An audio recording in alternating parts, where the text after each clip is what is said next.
Exactement. Mais les filles, je vais vous expliquer un truc. Quand un homme est excité, il n'a plus le contrôle de son corps. Il y a un seul contrôleur, hein, c'est lui, le patron. Moi, je l'appelle Petit Jean. D'autres disent Petit Robert. Ah ben voilà, le bon Petit Jean, quand mon Petit Jean, il prend jamais le contrôle. C'est comme quelqu'un qui est possédé, en fait. Quelqu'un qui est possédé, quand la possession rentre en lui, il n'a plus de mémoire, il ne se souvient plus de rien, il se souvient après que la possession soit partie, quoi. Donc, n'en voulez pas à vos hommes, par exemple. Ah, ça c'est moi, ça. Après les autres hommes, je ne sais pas comment ils sont constitués. Mais je sais que monsieur mon ami, qui est à côté, là, que je ne vais pas citer le nom, parce que tout de suite, j'envoie sa foulée sur lui, parce qu'il a quand même un anaconda, hein. Et c'est un anaconda. Non, mais après Alain, si tu es une personne qui démarre au quart de tout, arrête de boire un verre de trop. C'est tout, il faut connaître. Et puis, moi, je pense qu'il faut connaître sa limite. Si tu sais que, bon, ok, à plus de 3 verres, ça va devenir autre chose, je vais plus pouvoir me contenir. Tu arrêtes, prends tes 3 verres, tu arrêtes. Et moi, je dis l'excès d'alcool tue. Surtout quand tu sais que tu vas prendre la route, tu seras à bord de ton volant, de ton véhicule. Vraiment, quand tu atteins ta limite, il faut t'arrêter. Arrête-toi.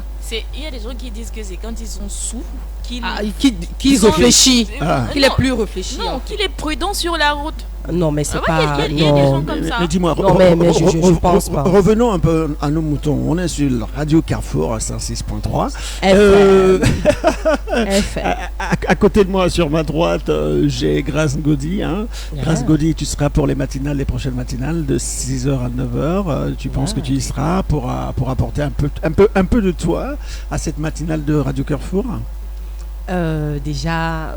La matinale. Oui. La matinale. T'es piquante ou t'es épicée? Je sais pas, moi, les deux. Oh, et ça dépend de la circonstance. Bon, d'accord. Donc, je pense que Grace Ngodi sera là. Oui. Et pour partager de bons moments. Pour réveiller surtout les gens. Surtout pour réveiller les gens. Ouais. Parce que tu sais, certains font la grasse matinée, certains se lèvent tôt à bord de leur véhicule, d'autres dames sont à la cuisine, d'autres prennent un café et tout. Donc, on sera là pour les réveiller un peu. Pimenter un peu, épicer un peu, saler un peu. Aïe, tout. Pimenter, épicer. Ouais, chacun prendra à sa juste dose. Oh là là, c'est la première fois que j'entends cette phrase là. Chacun prendra à sa juste dose. Et Orchella, dis-moi, Orchel. Alors, est-ce que tu annonces aux éditeurs, tu seras avec nous, avec moi particulièrement particulièrement. Arrête ta jalousie là. Écoute, aujourd'hui au Cameroun, on a le droit d'avoir 2-3 femmes. Là, j'ai la chance d'en avoir 2. Non, moi je suis pas d'accord. J'ai la chance d'avoir 2. Moi-même, je suis pas d'accord, mais je suis d'accord. Je suis d'accord avec toi que tu ne sois pas d'accord et que tu sois d'accord après. Si les hommes doivent faire la polygamie, je voudrais un instant que le gouvernement trouve un moyen de vérifier que ces personnes ou alors ces hommes ont suffisamment de moyens de gérer 2, 3, 4 foyers. Si vous avez les moyens de gérer 2 ou 3, 4 foyers, moi je n'ai aucun problème mais à la polygamie. Mais tu penses qu'au Cameroun, ça peut se faire? C'est possible. C'est possible. Si déjà tu as une femme, on dit le lit du pauvre est très fécond. Ah ouais. Mais c'est vrai. Oui, non, mais c'est vrai. J'aimerais bien être pauvre. Non, moi je veux hors de moi la pauvreté. Donc le lit du pauvre est tellement fécond. Avec une seule femme, il fait des choses. Il ne s'en sort pas. Combien de fois avec 2? Mais il va te dire, ok, d'accord, dans ma pauvreté, je peux prendre 3 femmes.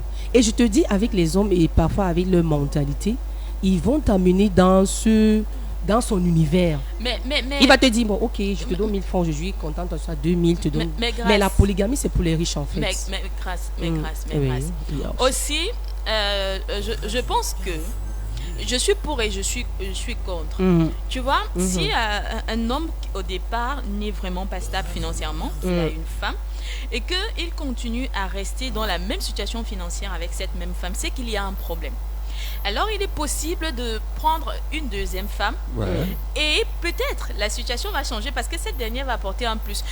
Il faudrait déjà que nous les femmes nous comprenions que on ne part pas en mariage pour stagner, pour attendre le monsieur donne ci, monsieur donne tout. C'est clair qu'on ne va pas du tout évoluer. Alors il est possible qu'un homme pauvre prenne 2 ou 3 femmes. En fait, l'homme, c'est pas l'entreprise, prenne 2 ou 3 femmes. Ben, ça veut pas dire que les hommes ne doivent pas s'occuper de leurs femmes. Je suis pas en train de dire. C'est là, je veux juste dire que les femmes doivent se battre. Oui, contribuer à l'évolution du foyer. Du foyer, oui. Parce que voilà, après, vous aurez les enfants. Si tout repose sur l'homme, ben c'est clair qu'à un moment donné, même cette personne sera tellement surchargée que même ta respiration va l'énerver. Pour rien, vous serez en train de vous discuter. Pour rien et tout, parce que tu es là, tu n'es qu'une consommatrice. Exactement. Alors que quand tu rapportes... Compulsive. Tu rapportes... on va dire que la fille, elle parle comme ça, c'est sûr qu'elle ramène même beaucoup d'argent à la maison. C'est ça. L'argent de la femme, c'est pour la femme. C'est ça. Mais et puis tu vas trouver certains qui vont te dire, non, moi je ne regarde pas l'argent de ma femme, ceci, mais de temps en temps, il aura des vues. Il va regarder. Parce que quand il te dit non, c'est ton argent, je ne gère pas. Je ne sais pas ce que ma femme fait de son argent. Moi, je connais des hommes qui disent ça. Mais à un moment, quand tu vas donc lui demander quelque chose, bon chérie, tu vois, j'ai ton team samedi, j'ai une réunion dimanche et tout, il va te dire, madame, tu travailles. Ton argent et tout. Donc il va dire, occupe-toi de toi. Bah, c'est ça aussi. Il y a des gens qui ont des principes comme ça dans leur couple où si tu décides, toi la femme, de ne pas mettre sur la table ton salaire, en tout cas on sait, c'est un problème. Parce qu'il faut ramener tout le salaire à la maison. Jamais je sens que la matinale, à partir de lundi, va être chaud. Est-ce que vous avez le nom de la matinale ou pas? C'est breakfast, ça va être le petit déjeuner le matin. En anglais. En attendant, on fait une petite réclame et puis on se retrouve, d'accord? À tout à l'heure. Radio Carrefour, le meilleur.